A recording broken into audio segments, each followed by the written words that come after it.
start tonight with breaking news in Mesa, where a man was shot by police officers. Mesa police telling us in the last hour that officers were called to the area of Mesa Drive and Broadway Road around 5 p.m.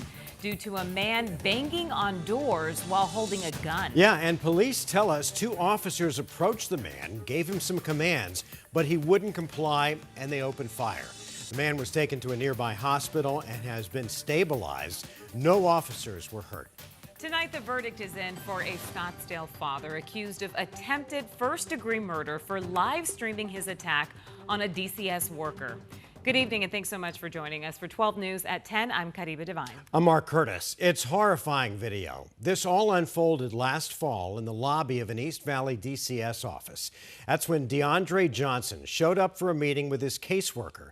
He streamed his ambush live on Facebook. 12 News journalist Bianca Bono is joining us live in studio with more on how justice was served in this case. Bianca? Yeah, Mark Caribe, during closing arguments yesterday, the state played that Facebook video showing Johnson attempting to strangle the employee. Shortly after that, a jury found him guilty.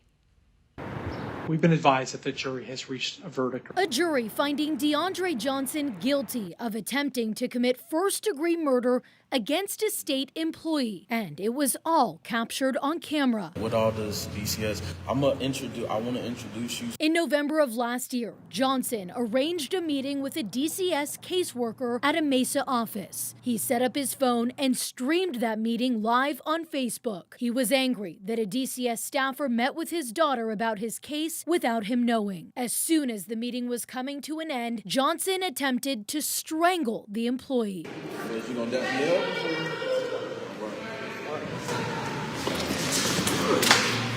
For minutes, he wouldn't let go, and the employee stops moving. He somehow survived, ultimately found by first responders in an altered state of consciousness. He was a dead man. While the defense argued Johnson was an upset parent acting out of emotion, prosecutors said the video and Johnson's own words spoke for itself. He's still breathing.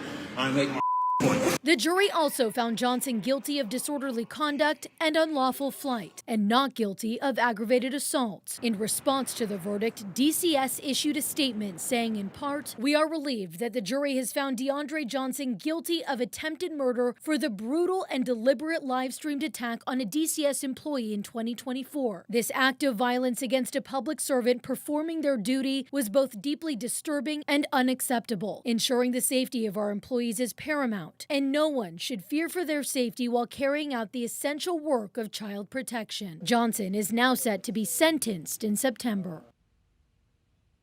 And I did briefly speak with the victim seen in that video. He told me the verdict is a good win for the state. We're live in studio tonight. Bianca Bono, 12 News. Bianca, thanks. Phoenix police are investigating a crash involving one of their officers. It happened near 19th Avenue and Broadway. Here's some video from the scene, and you can see a police vehicle with heavy damage to the front end, as well as another vehicle with extensive damage. A woman and 2 police officers were taken to the hospital for treatment. Police haven't released any other details. Tonight, a massive wildfire is forcing evacuations at the Grand Canyon. The white sage fire continues to burn near Fredonia and Page. Officials say that it's burned now over 10,000 acres and there's still no containment.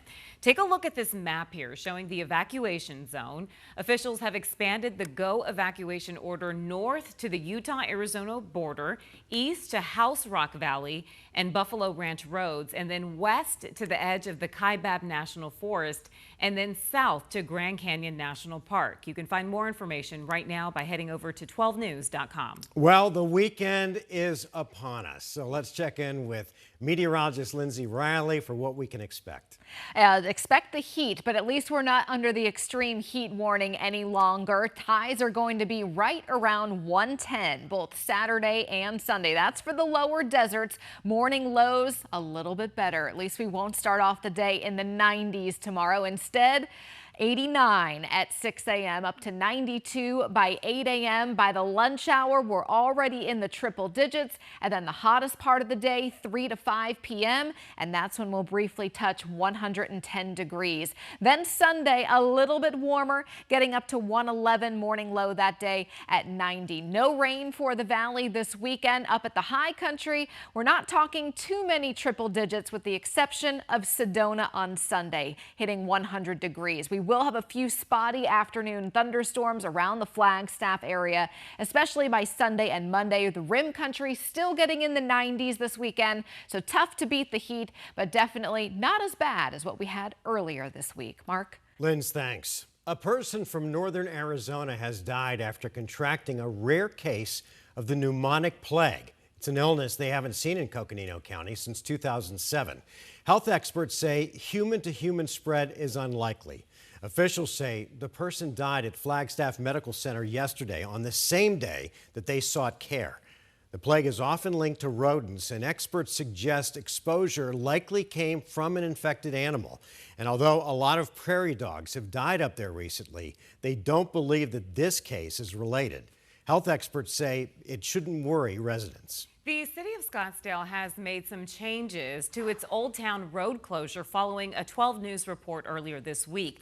Back on Wednesday, we told you that businesses in the area of 5th Avenue and Goldwater were not given a heads up about a month-long construction project for a new condo development.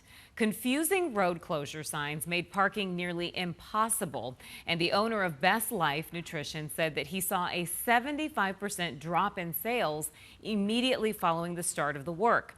Now the city has removed the road closure sign from Goldwater and added a new sign noting that the road and all 5th Avenue businesses are open for business. Tonight, we're hearing from a Mesa City councilwoman who has found herself caught in the political crosshairs.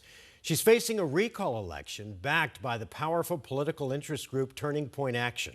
The group claims that Julie Spilsbury betrayed Republican voters by supporting Kamala Harris and Ruben Gallego last year. The Maricopa County Recorder's Office verified a petition with almost 4,000 signatures, which triggered a special election for this November, which could wind up costing taxpayers more than $100,000. Earlier tonight on 12 News at 6, I sat down with Spilsbury, who argues she shouldn't be removed for having a differing opinion on who to vote for. One of my most intrinsic values is that when people think differently than us, it's not that they're our enemy or that they're evil. They just have a different opinion. I put in the work. I'm engaged. I go to all of the events, and I will listen to anyone. If you disagree with me, even better, because I want you to come in and I want to listen and learn from you and really understand what's in people's minds. And that doesn't mean I might agree with them at the end, right? You can watch our full interview right now on our streaming app 12 Plus. Just download it on your TV and watch for free. Now from the 12 News I-Team, why is nearly $50 million being left unspent in inactive empowerment scholarship accounts? This week, the I-Team revealed that families are sitting on more than $440 million in ESA money. Nearly 10% of that is in accounts that the department says haven't been renewed but could be clawed back. Republican State Superintendent Tom Horn tells 12 News that his staff is reviewing those inactive accounts, but there's no urgency to get the money back. And as 12 News journalist Craig Harris explains, Horn is blaming Governor Katie Hobbs for the problem.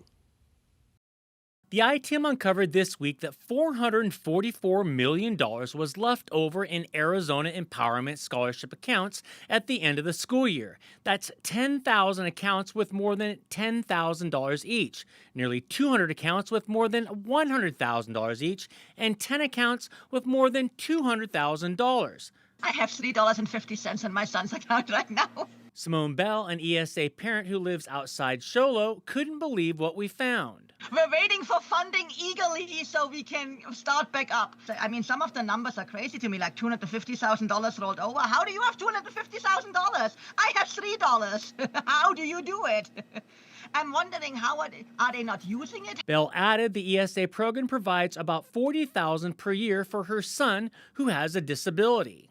So I'm grateful that they give me the option for my son to step over his shadow, and we've come a long way. So we're definitely using it for him to learn. But students with disabilities had access to ESAs well before the Arizona legislature expanded the program to what it is today. In 2022, ESAs were open to any family, regardless of income or disabilities, and it exploded. It's projected to cost $1 billion this upcoming school year. But not all the money is being spent, and nearly $50 million was in inactive accounts, meaning the accounts were not renewed or even touched for at least 1 year. Once a child is no longer an ESA participant, the money is supposed to revert back to the state. Dave Wells is the research director of the watchdog group Grand Canyon Institute and has been keeping track of ESA funds for several years. And to have that kind of money be really dormant and not being utilized is really costing kids in the state. State law allows that unused money to sit for 3 years. Then the Department of Education is required to begin the process to take it back. But the department told 12 News this has never been done. Yeah, if it's not being used, if there's nobody active, let's use it. State Schools Chief Tom Horn declined an on-camera interview when we asked why they haven't gone after the money. But after breaking this story, his office blamed the governor, saying in a statement, ADE is reviewing those funds. ESA staff is limited, and the governor opposed our request for more personnel in the latest state budget. We have to balance tasks like that with our day-to-day work serving ESA parents. The recently approved budget was a bipartisan deal with the Republican-controlled legislature. Still, Horn's right about the staffing. We previously revealed that the ESA office has just 12 employees, responsible for about 2 million ESA spending requests a year from parents, including weeding out any possible fraud. Horn says they haven't gotten to the money left in dormant accounts, but our analysis found it's only 12,000 inactive accounts that hold the $49 million. That's 900 accounts with nearly half of the total pot, $22 million, and just 18 inactive accounts totaled almost $2.5 million. The largest inactive account had over $240,000. Governor Hobbs has already spoken out against these leftover millions, and in response to Horn, she said in a statement that he continues to prioritize subsidizing private education for wealthy families, and she adds to quit blaming her, take accountability, and to protect taxpayer dollars. I'm Craig Harris, 12 News. All right, Craig, thank you.